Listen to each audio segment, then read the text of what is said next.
My next guest knows the housing sector in the country better than most. Julián Castro was the Secretary of Housing and Urban Development in the Obama administration, and he was the mayor of the city of San Antonio and, of course, a Democratic presidential candidate in this election cycle. I've had many conversations with Secretary Castro. It's great to see you again.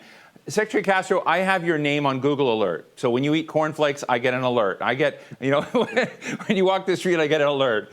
And I just got to start the conversation that well, let me just put this, because I've been reading a little bit about your comments about the Hispanic community and the political scene today. And let me just ask you, are you disappointed in the array of talent that's appearing in the Democratic National Convention? It's good to see you, Steve. Last week when the primetime lineup came out, the number of speakers in the primetime lineup was 35, and it was pointed out to me that there were only 3 Latinos and Latinas speaking.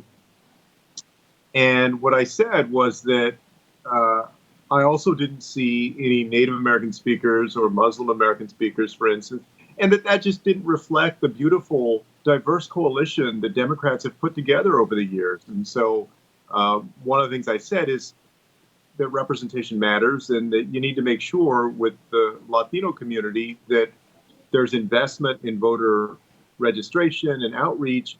If not, what could happen is that we could win the battle. I think Joe Biden is going to, I believe, easily win the Latino vote in November. He has earned it. He has a great track record when it comes to including all Americans. But the Democratic Party could lose the war, because you could see an erosion, a backsliding of Latino support if we're not careful and we don't do that outreach. Fortunately, over the weekend, the DNC made more announcements, and I think they diversified the program. I was very happy to see last night an array of voices, very diverse group of people. It was hosted by Eva Longoria. I think this is her second time at one of the conventions. And so in addition to being a great actor, she also is an activist. And it was fantastic to see her hosting it. There was a young woman named Kristen out of Arizona who gave a testimonial about her father, who had passed away from COVID-19 because he believed Donald Trump. And he went out, in public without wearing a mask and taking precautions. But that story was very powerful. She's Latina as well. So there was a good, diverse set of voices last night. I have really enjoyed our conversations in the past, and I'll never forget that when you were Secretary of Housing and Urban Development in the Obama administration, we had a conversation about blind spots. We had blind spots even about the Obama administration, about others. And you said one of the things that we really needed to undo, and you were way before, you were talking about this in ways that to me were more profound and ahead of the curve than today, on systemic racism, redlining, what we needed to undo by way of communities and inclusion. And I'm just interested in what steps we need to take on dismantling that racism that's been embedded in our housing policies, and whether or not you really believe in your soul and your bones that the Democratic team that's coming on are prioritizing that. Oh, absolutely. I've seen that out of Joe Biden because I was part of the Obama-Biden administration. And I'll just give you a very precise example of what I'm talking about. We in the Obama-Biden administration implemented something called affirmatively furthering fair housing. This was a rule that basically said, hey, city or county or housing authority, if you're getting federal taxpayer dollars, then you need to be serious about coming up with a plan to ensure there's fair housing opportunity throughout your jurisdiction, so that we live up to the best ideals of this country and to the 1968 Fair Housing Act. As soon as Donald Trump came in, Secretary Carson and the administration went about dismantling affirmatively furthering fair housing. And they recently announced that they're completely doing away with it. This is the wrong thing to do. It's going backwards, because AFFH is an example of what we can do to tackle systemic racism that happens, even now in 2020. So those are the types of things that we can do when Democrats get back into the White House and have an opportunity to go forward instead of backward. Is there a way to look at the challenges we have as, in rather than looking at affordable housing as a silo unto itself, as a track unto itself, of looking at other wrapping? I mean, I've just been thinking, we've done recently a program on human connectivity, for instance, on 5G in cities, and talked about the digital divides and what we need to do to reach different communities. And, I'm just wondering sometimes, are there bank shots out there in achieving gains in affordable housing, but you may have to kind of look at other pieces of the particularly the urban equation that can help. Well, absolutely, because all of these things are connected. We know that stable, affordable housing is the number one asset that somebody can have to provide stability in their life. But we also know that that affects where a child goes to school. It affects job opportunities that the parent has. As you mentioned, it often affects whether somebody has access to broadband, health outcomes, transit availability.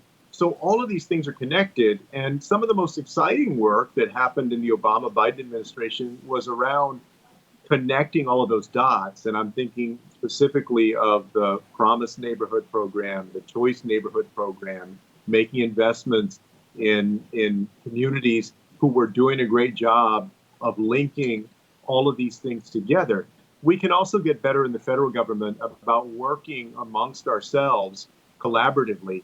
We've seen results in that. For instance, in the Obama administration, between 2010 and 2016, we reduced veteran homelessness by 47%. And a lot of that was due not just because of HUD's work or the VA's work, but because there was the U.S. Interagency Council on Homelessness, which was one group that was coordinating the response of 19 different federal departments who focus on driving down veteran homelessness. That's the kind of work that we have to do, and we absolutely can make gains by not siloing housing from education, from transportation, from health, but focusing holistically on how people live their lives. I think that's going to be very exciting work, and I know that Vice President Biden supports that kind of work. Do you think that there are allies on the Republican side, perhaps not in the White House, but allies on the Republican side that believe in that message strong enough that you can depoliticize the affordable housing challenge and move it forward? Yeah, I mean, I think that there are perhaps a few senators and maybe a few more congressional representatives who can support pieces of this. It was mentioned earlier, the low-income housing tax credit. Well, in a lot of the units that are built with the low-income housing tax credit, those communities try and integrate wraparound services that provide health care and provide GED or the opportunity to further your education. And so there's a lot of connecting of the dots that happens at that level that emanates fundamentally from an investment in the low-income housing tax credit, for which there is some bipartisan support. One of the other questions I had yesterday, I was speaking to Randy Weingarten, who's the president of the American Federation of Teachers, about opening public schools in this time and on the assault on the post office. And she gave me an interesting framing. She said, Steve, right now, all of these core institutions that were the most fundamental to making America, mail was kind of built into the founding of the country. This was Ben Franklin. People needed to communicate, et cetera. Public schools came on later, but that commitment was another part of democracy. And I'm just wondering whether things like housing or health need to somehow be built into that social contract in new ways about what democracy delivers, so that people have, to some degree, greater faith and stakeholding in it. I know that's a big meta question, but it's on my mind. Well, I hope that we do move in that direction. I believe that housing should be treated as a human right. And, if we're looking for some hope, what we would point to is the way that more Americans are thinking about healthcare. And that's a great credit to many people whose voices over the years have said that healthcare should be treated as a human right, most especially, of course, Senator Sanders over the last few years. But you can just see the dial moving on that issue. I hope that one day we're going to say in this wealthiest nation on earth, there's no reason that anybody should not have a safe, decent, affordable place to live. And most importantly, we won't just say it or think it, we'll act on it and make the investment so that that can become true. You've now run for president. I was rooting for you when you were on the short list for vice presidential candidates. I'm sure this is sort of interesting because so you've thought a lot about having the top job. And so I guess my unfair question to you is, how would you tackle this differently than some of your partners are? Well, I mean, that's what the campaign was about. And, I did not win the primary. And so, I know, but still. I'll leave it to Vice President Biden, who did win the primary and who I think has a very strong vision, except to say, look, I think that in my campaign, we were bold, and I think that we were ahead of the curve on some of the issues that have presented themselves in spades in 2020, whether it's the need to reform policing so that no matter the color of your skin, you're treated the same by police, or the need to invest in affordable housing in a big way, because even families that didn't think they were going to have an issue affording housing are having a big problem more and more doing that, or ensuring that we tackle economic justice at the same time that we tackle racial equality, that we can't separate those two things. So I think that, in the campaign, we put out a vision for the future of our country that fits these times. And I'm happy that Joe Biden and I share, I think, a common vision for the future of our country. And I have confidence that in his hands, life is going to get better for so many people that have been hard hit, not only during this pandemic, but have been struggling for a long time in this country.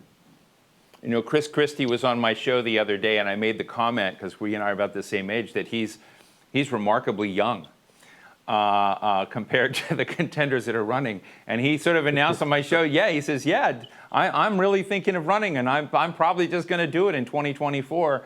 Now, I know that may be the wrong year, but you're going to be remarkably young in 2028, in 2032, in 2036. So are you going to keep at this? We'll see. My honest answer is that I probably will run for something again. For the first time in a while, I'm not aiming at an office right now. After I got out of the Obama administration, I had a good sense that I was going to run for president in 2020. Right now, I'm not aiming for anything, but I'm going to continue to use my voice like I am right now on issues, whether it's to make investments in housing in our country, or racial justice and equality, or getting people back to work, any number of things. Whether I'm in the private sector or I'm in the public sector, I'm going to continue to be a good citizen and use the voice that I do have to try and make a difference. Well, you've always been so kind with me. I want to also express our condolences of our whole team here at The Hill and our viewers to you for the loss of your stepmother to COVID. This is hitting everybody, and I want people to know it's hitting folks like you as well. And so you've always been very generous with your time. And so, Julián Castro, thanks so much for sharing your insights with us today. Thanks a lot, Steve. Good to be with you. Good to see you.